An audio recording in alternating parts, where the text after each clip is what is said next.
Okay, I can start.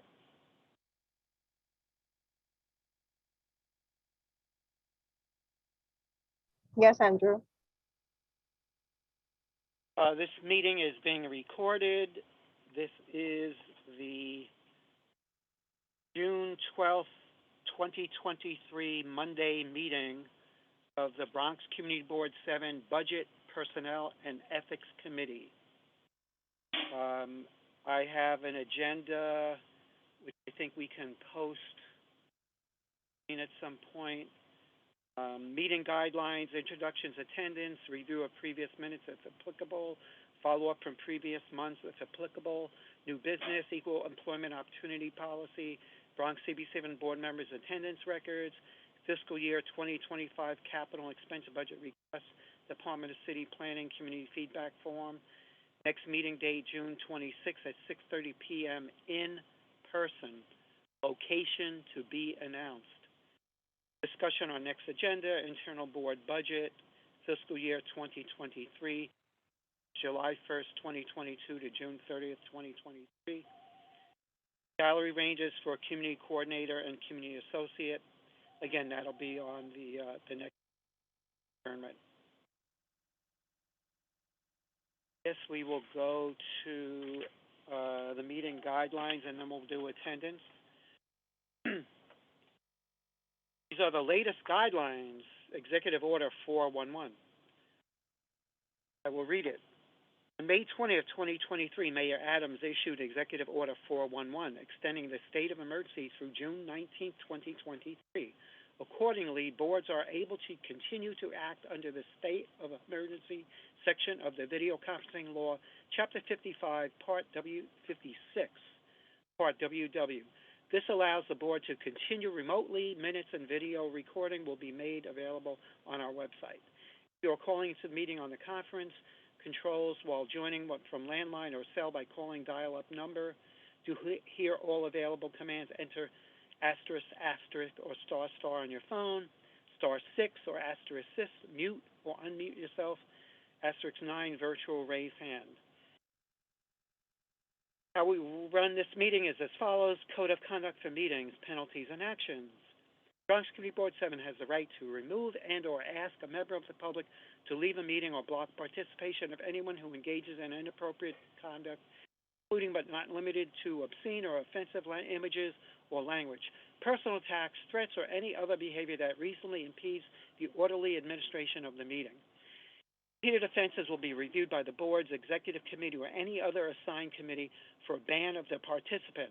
The amount of time to be objectively determined by the above committees in the event of repeated disruptive behavior.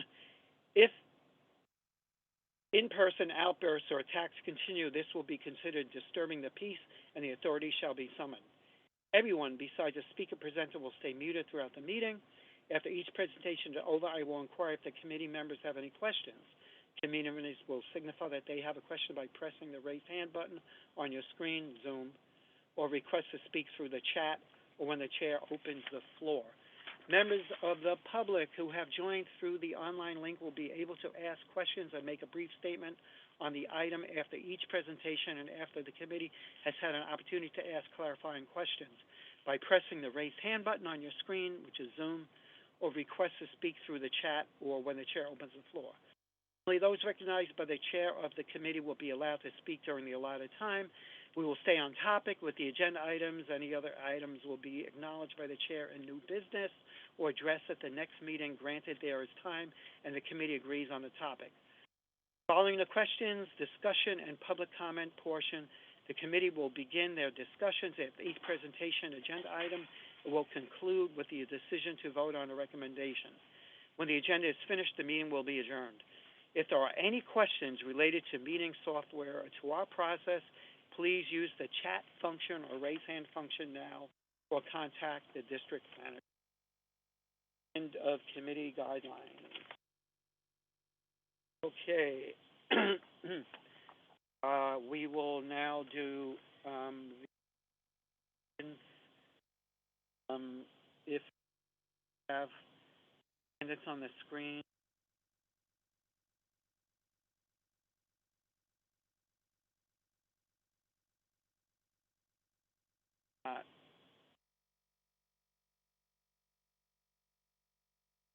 You guys hear me?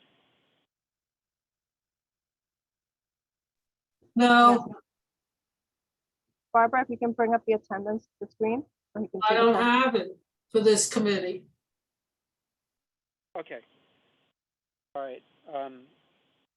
Andrew Leosa is present. Barbara Stranza.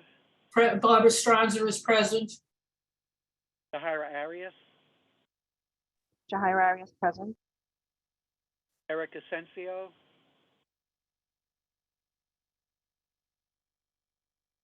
Eric Asensio, I believe, is not. Who else do we have?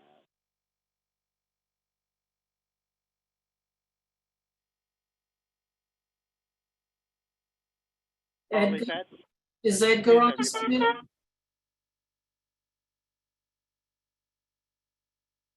Oh, that is everybody, right? Yeah.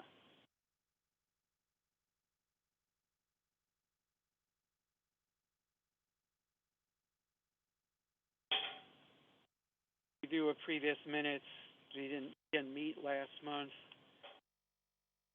Okay, we'll jump into new business. That's agenda item Roman numeral 5, new business. Letter A, equal employment opportunity policy. I don't believe I need to read that.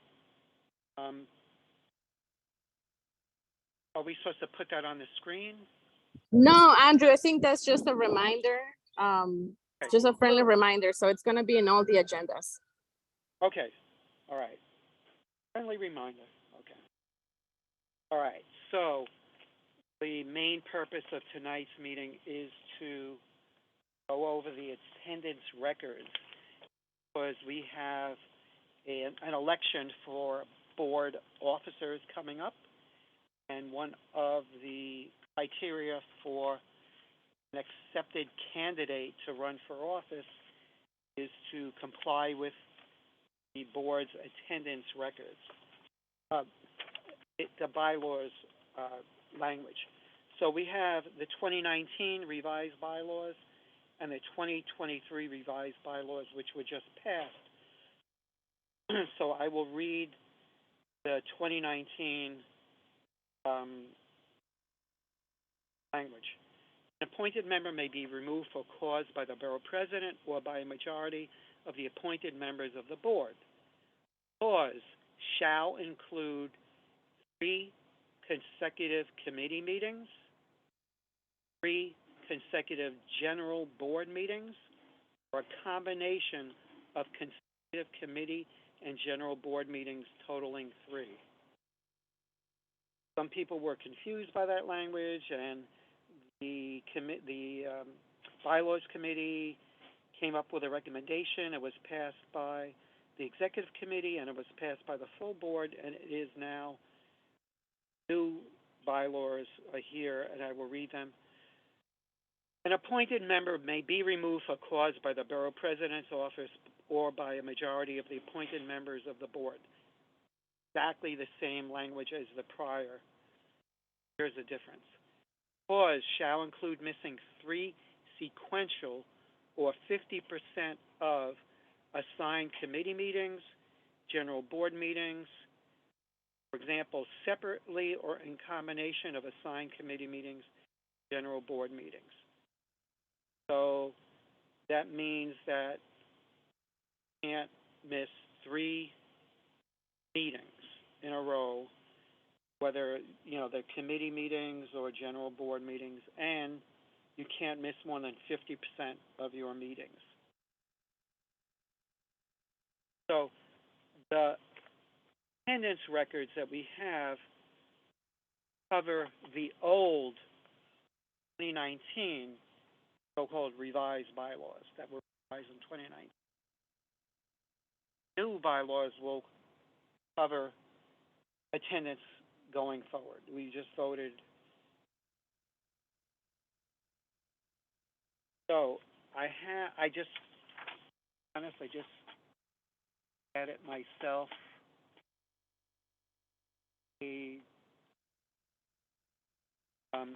and I like that we were in school, we were getting gold stars or bronze stars or silver stars. But basically, we have 0 absences. For the record, I will read that. I don't know, can that be put on the screen? I'll try to put it up. Okay. In the meantime, I guess I'll read it off because I think it's wonderful. 0 absences. People who have 0 Okay, it's up. Oh, beautiful. Okay.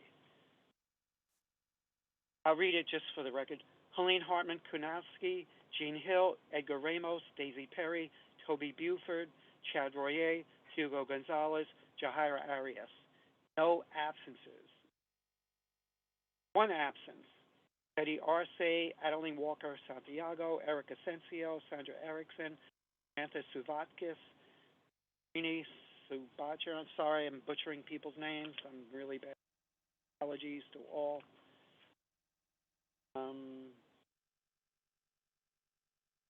Board members with 2 absences: Lowell Green, Barbara Stronza, Alfred Grant, Helene Wilson, Andrew Leosa, and myself. Board members with 3 absences: Rosalie Leslie, Luis Acosta, Ruth Caraballo, Emmanuel Asamoah. So those are people who have absences under the old bylaws. And 4 absences: Carlos Sosa.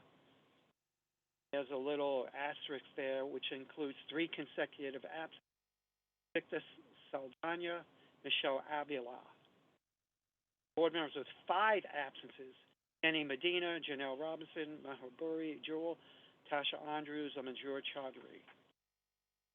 And board members with 6 absences: Gwendolyn Thomas Seed, Tanya Pena. So, the people who are found in violation of the old bylaws accordingly will be sent correspondence informing them that they're in violation of the County Board 7 bylaws, and they will have an opportunity to respond in writing to that notice. Again, as I've said over and over and over and over again, it does not mean the person is automatically off the board. There's an opportunity for the board member to respond. Not need any personal, medical, or any personal reasons as to why. That's not the point. Be just that, like I bring up sometimes, they want a 2-week, all expenses paid trip to the Bahamas on a cruise. That cruise is a 2-week cruise or something like that. Those 2 weeks, it just so happens that just coincidentally means that they missed 3 consecutive board meetings because there was a general board meeting, there was an executive board meeting, and there were 2 committee meetings or a committee meeting that they were assigned to. So they missed 3 meetings. And based on that, their intention is to remain on the board. They communicate to the board in writing, basically, I missed the meetings and I intend to not miss any more meetings, and I intend to attend meetings as I'm supposed to, and please do not remove me from the board. And the board, the committee, the Budget Personnel Ethics Committee, the Executive Committee, and the general full board will vote on whatever they recommend under that situation. Do people have questions or comments?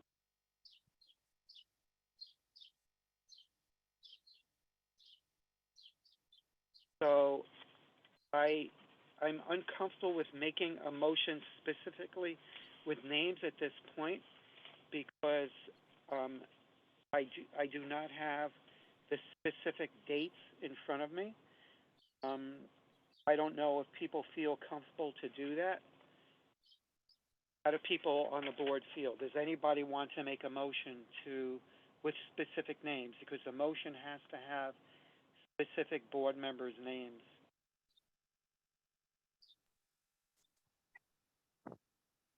I think that you should do, if you're not comfortable making that motion right now, we can table it. And when we have other board members as well in our meeting. So now, I agree. administratively, logistically, we are tasked with the committee of communicating there is an ad hoc election committee. That election committee, according to our bylaws, is supposed to get communication from the Budget, Personnel, and Ethics Committee concerning the candidates who are running for office if they comply with the attendance requirements. So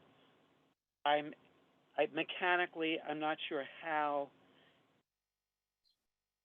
I don't believe administratively we need a motion to do that. I think that I can take on the responsibility of communicating with the district manager, just confirming that the nominees that were nominated last meeting, a public meeting of the board, we can determine if those nominees fulfill the attendance requirements to run for office. Anybody have any comment about that? I agree with that. I can agree with that. I agree with that also. Really just administrative. Okay. All right.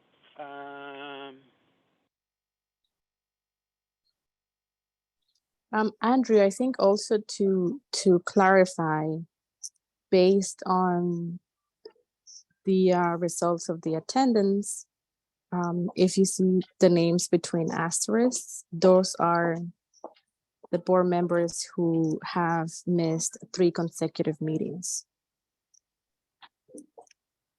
Means they are in violation of the 2019, the old bylaws. Yes, the old bylaws, exactly. Are any, forgive me for not remembering, are any of those names, I'll read those names because, I mean, it's just for a review. Carlos Sosa, Babur Jewel, Manjur Chaudhary, Gwendolyn Thomas Steed, and Tanya Pena. Are any of those 1, 2, 3, 4, 5 candidates for office? No, none of them are. Okay, so we know at least as far as that's concerned, so far it appears that the candidates all abide with the old bylaws. Is that what you wanted to bring up specifically? Yeah, yes, I just wanted to point that out. Okay, thank you. Thank you, Andrew. Okay, so going on to Roman numeral 5, new business. Fiscal year 2023 capital expense budget, Department of City Planning, a feedback form.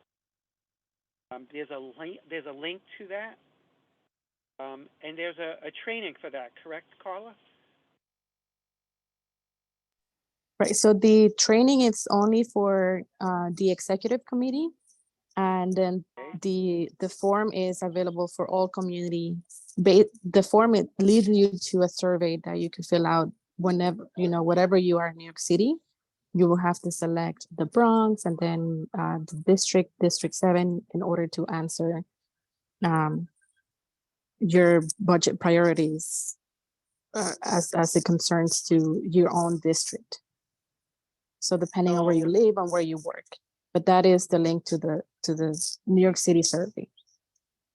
So that, just to clarify, so the New York City survey is for everybody and anybody in New York City according to board, correct? That is not just for board members. The training is specifically for board members who are members of the executive board. Correct. Okay, just to, so we are encouraging the community to participate in the Department of City Planning Community Feedback Form, HTTP, blah, blah, blah, blah, blah. Anybody have any questions about that? So again, just to repeat, this is not the internal Bronx Community Board 7 internal budget. That's not to be confused with the internal budget. This is capital and expense budget request.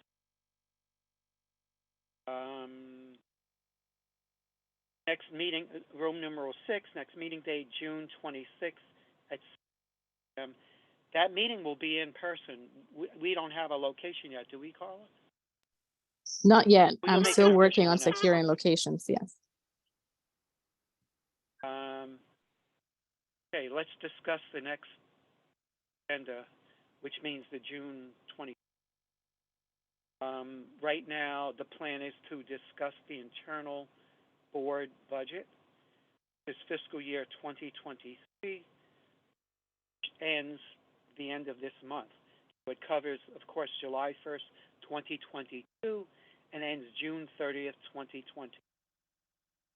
Referred to as fiscal year 23. Next is fiscal year 2024, labeled fiscal year 2024, which covers July 1st, 2023, and ends June 30th, 2020. It was a shortcut. They call it fiscal year 2020. We will also be discussing the salary ranges for community coordinator and associate. So, and I'm kind of throwing it out there. So my understanding is the city, not us, the union collective bargaining positions. The city will inform us. The city will tell the community board what salary ranges are. And I believe we take that salary range and we try to determine, based upon the candidate's experience, et cetera, and our internal board budget, basically meaning, given our internal board budget, what can we basically afford to pay the community coordinator position, which is a separate position, from the community associate. Community coordinator is a higher range, and the community associate is a lower range. I mean, I don't want to put Carl on the spot, but just in general, I remember we were throwing around some salary ranges, just to kind of, if it's not for the record, but do we have an idea of the community coordinator, what the salary range is? I don't have it in front of me right now, but I don't make that sense. is information that is coming from the Mayor's Office of Management and Budget, OMB. Right. And Right. so they are the ones who inform the community board district manager how much exactly they can offer someone. But the union mandates that we put the salary range on the position. So I'm correcting myself. I should not have Yes. even brought that up to speculate. That's not something we should. So we, of course, will plug in whatever those numbers are and compare it to our full internal board budget. So people understand one of the things that we are locked into in our internal board budget is, of course, salaries. You already know what the district manager's salary is right now, and there is consideration in the future for every board to increase the salary of a district manager. We then would look at the community coordinator position, the range, and the community associate position, the range, and make sure we've never done this, and we've never gone beyond internal budget, and don't anticipate we will ever do that.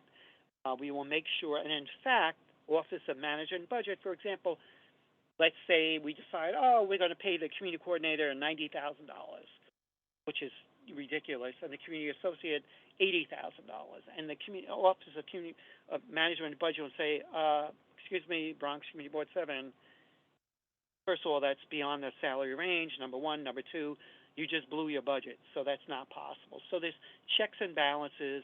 There's only so much we can do, and we will be really careful about not going beyond that. So I anticipate that the next meeting on June 6th most of it will be public information, but I think at some point probably we'll go into executive session to actually discuss specific salary of what we propose within that range to pay both positions. Is that correct, Carla, or? Yes, that is correct. So I am hoping that OMB gets back to me by the 26th. If not, we do have a deadline to present two candidates at the executive meeting on the 28th. And that's a date that's our deadline. So we need to have information from OMB by then, and then we will know. So if we don't have that information exactly how much the community coordinator and community associate will get paid on the 26th, we will definitely have a response by the 28th. Okay. And just for the record, so people understand, our district manager has been running the board by himself without help from paid staff person. We're very fortunate to have a chairperson who has been completely generous with her time. But just so people know, and it would be great if this board could have people in place and start off the new year in September with a full staff on hand. I would love to see that happen. And our community really needs it, and our community deserves it, and our community wants that. So that's what our goal is. And it's kind of difficult. It's going to be a lot of last-minute information, but we can do it, and I think that's what we should. Okay, I don't think I have anything else to. Does anybody want to bring up something or anything? Andrew, I have my hand up. I just wanted to ask Carla if we hire someone at the last meeting of the board, the end of June, can that person or persons start July 1, the new fiscal year?